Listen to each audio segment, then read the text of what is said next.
everybody. My name is Barb Steinberg, and I am a teen life coach for girls, a parent coach, and a speaker on parenting teen girls. And today I just wanted to talk with you a little bit about sleep and phones or screens. It's big. It's a big deal. When I wake up in the morning and I look at my son, who happens to be a 14-year-old teenager, I look at his phone all throughout the night. 11 o'clock, 12 o'clock, 2 a.m., 3 a.m. He's getting text messages and Snapchats. And I'm thinking to myself, okay, all of these children that are snapping and texting, they're not sleeping.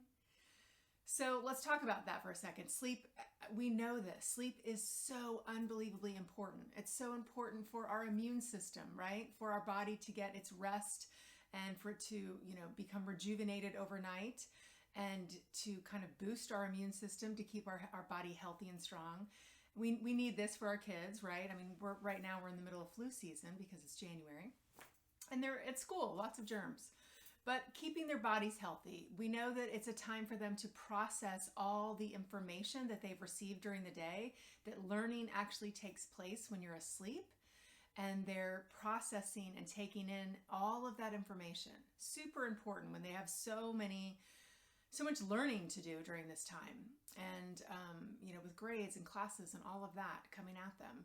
And we also know that it's a time that rest is so important because it will allow for them to be rested when they wake up, and therefore they will be more able to emotionally self-regulate. So, you think about when you don't have enough sleep. If you're like me, you probably are a little bit more cranky and a little less pleasant to be around and a little less able to manage your emotions. And teenagers, I think, it's exponentially harder for them because they already have an amygdala that's firing big emotions with a lack of a frontal lobe that can process them and understand them completely and how to respond to them.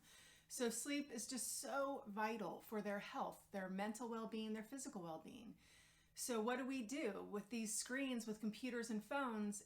They're very attractive. They're very enticing. They have a lot of fun, interesting stuff on them, right? If you're a teenager. So what we need to do is, as the parents of the house, is to create some boundaries.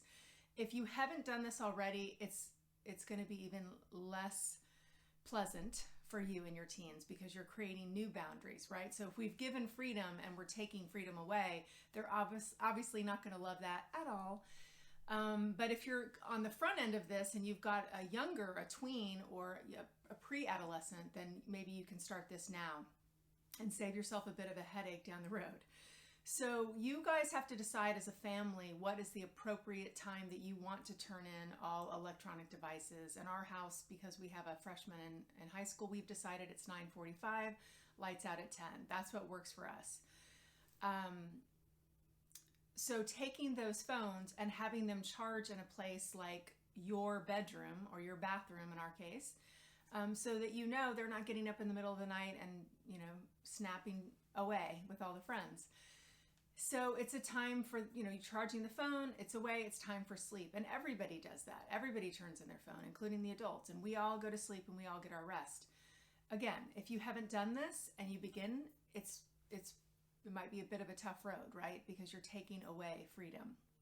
And you'll just need to explain the why behind the boundary, behind the rule, so they can understand why you're doing this. Understanding helps with the resistance a little bit. It's certainly, they're not going to do cartwheels and give you a hug and say, thank you so much for helping me sleep. That's probably not going to happen. But you know that you're doing something really good for your daughters. So try this out.